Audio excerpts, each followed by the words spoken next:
مفتی طارق مسعود special. فرعون نے کیا کرنا شروع کیا؟ نسل کم کرنے کے لیے نا، کیونکہ اس کو پتا تھا، اتنی سینس فرعون میں بھی تھی کہ جس قوم کا گروتھ ریشو بڑھتا ہے پاورفل وہی ہوتی ہے، وہی پاورفل ہوتی ہے۔ تو فرعون نے کیا کیا؟ اب فیملی پلاننگ کے طریقے تو اس زمانے میں ایجاد نہیں ہوئے تھے کہ ان کو تمیز سے فری میں خواتین گھروں میں گردش کرتیں اور ان کو سمجھاتی تمہارے وسیع تر مفاد کے لیے 2 بچے ہی اچھے۔ ایکچولی ایجوکیشن اور فیس بچوں کی کہاں سے، کنوینس کا خرچہ، پھر ایکچولی دیکھیں عورت کی صحت، یہ ٹوپی ڈرامے فرعون کو نہیں آتی۔ یہ آج کل کے فرعونوں نے سیکھے ہوئے ہیں یہ کہ قتل بھی نہ کرو اور کام ایسا کرو کہ کام قتل سے بڑھ کر ہو جائے، بدنامی بھی نہ ہو۔ تو فرعون تو سیدھا سیدھا اس نے کیا کیا؟ بھائی پیدا ہونے سے تو روک نہیں سکتے ہم، یہ ٹائم پہ شادیاں بھی کرتے ہیں۔ ان کے مذہب میں شادیاں بھی زیادہ تھیں، بنی اسرائیل میں 4 سے زیادہ شادیاں الاؤ تھی حضرت موسیٰ کے مذہب میں۔ تو انہوں نے کہا بھائی یہ تو اب حل یہی ہے کہ جو لڑکے پیدا ہو رہے ہیں ان کو ذبح کر دو، لڑکیوں کو زندہ چھوڑ دو، لڑکوں کو قتل کر دو، کیونکہ نسل جو مضبوط ہوتی ہے وہ کس سے ہوتی ہے؟ لڑکوں سے۔ مرد زیادہ ہوں گے تو نسل مضبوط ہوگی۔ اور کسی نے اس کو بتا بھی، کوئی نجومی وجومی نے ٹوپی ڈرامہ نہیں کیا تھا، خوب سمجھ لو۔ لوگ کہتے ہیں نجومی نے فرعون کو بتایا تھا تیری نسل میں ایک بچہ پیدا ہوگا جو تیری حکومت کا خاتمہ کرے گا۔ نجومیوں کو ککھ بھی نہیں پتہ ہوتا۔ کسی نجومی نے بتایا ہوتا نا، فرعون رکھ کے ایک تھپڑ لگاتا، اس کو بولتا اپنا کام کر جا کے۔ اتنی سینس فرعون میں بھی تھی کہ ان نجومیوں کو، جن کے پاس پہننے کی چپل نہیں اور کپڑے نہیں ہوتے، وہ تمہیں کیا بتائیں گے کل کا کہ اچھا فرعون کو یہ خطرہ ہوا کہ میری قوم میں ایسا کوئی، بنی اسرائیل میں ایسا، یا تو خواب آیا یا اس کو یہ خطرہ ہوا کہ بھئی یہاں کوئی ایسا لیڈر پیدا ہو سکتا ہے۔ درباریوں نے بھی اس کو مشورہ دیا ہوگا نا، وہ جو چمچے ہوتے ہیں۔ تو فرعون نے کیا کیا؟ اتنا ظالم، جہاں خبر ملتی کہ ان کے ہاں بیٹا پیدا ہوا ہے اس کو ذبح کر دیتا، ذبح کر۔ کتنا چیخیں چیختی ہوں گی مائیں۔ قرآن کہہ رہا ہے ان فرعون علا فی الارض وجعل اہلہا شیعا یستضعف طائفۃ منہم یذبح ابناءہم ویستحیی نساءہم انہ کان من المفسدین۔ واقعی بڑا فسادی تھا وہ۔ ونرید، الفاظ دیکھو قرآن کے، ہم نے ارادہ کیا، ان نمن علی الذین استضعفوا فی الارض، زمین میں جو سب سے کمزور ترین قوم ہے ہم اس پر احسان کریں، ہم اس پر احسان کریں۔ وَنَجْعَلَهُمْ أَئِمَّةً، اے اللہ کیا احسان کرے گا اس قوم پہ؟ ظلم سے بچا لے گا، یہ یہاں سے بھاگنے میں کامیاب ہو جائیں گے، یا فرعون کے دل میں کچھ رحم آئے گا؟ یہی ہو جائے گا نا۔ نا نا نا نا، اللہ کہتے ہیں ہم نے سوچا کہ ہم کایا پلٹ دیں۔ نَجْعَلَهُمْ أَئِمَّةً، زمین کا امام ان کو بنا دیں ہم۔ حکومت کس کو دے دیں؟ ان کے ہاتھ میں حکومت آ جائے، اور زمین، صرف حکومت نہیں، زمین کی باغ ڈور، مضبوط خلافت، مضبوط حکومت اس کمزور ترین قوم کے پاس آ جائے۔ وَنُمَكِّنَ لَهُمْ فِي الْأَرْضِ، اور زمین میں ہم ان کو مضبوط ٹھکانہ دے دیں۔ الیکشن والی حکومت نہیں کہ 5 سال میں پھر ڈر لگا رہے کہ دوبارہ فرعون اگلے الیکشن میں جیت جائے۔ وَنُمَكِّنَ، تمکین کہتے ہیں مضبوط ٹھکانہ، ایسی پاورفل حکومت کے اپوزیشن کا کوئی خطرہ ہو ہی نہیں۔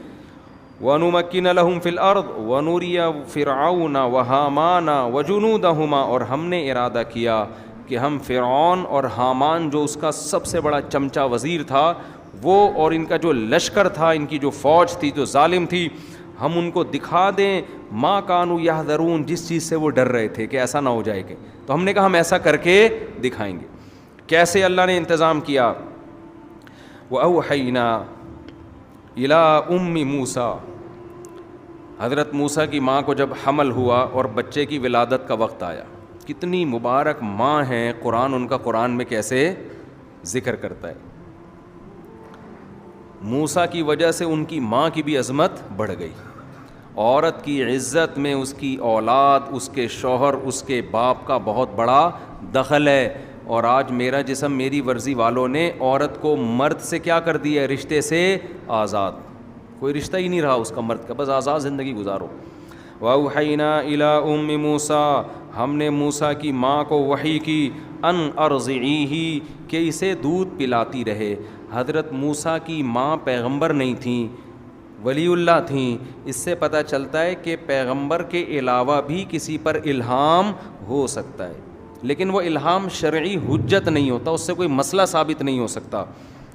فَإِذَا خِفْتِ عَلَيْهِ, اے موسیٰ کی ماں, جب تجھے موسیٰ پر خطرہ ہو کہ فرعونی آئیں گے اور اس کو ذبح کر دیں گے, فَأَلْقِيهِ فِي الْيَمِّ, تو اس کو دریا کی موجوں کے حوالے کر دینا.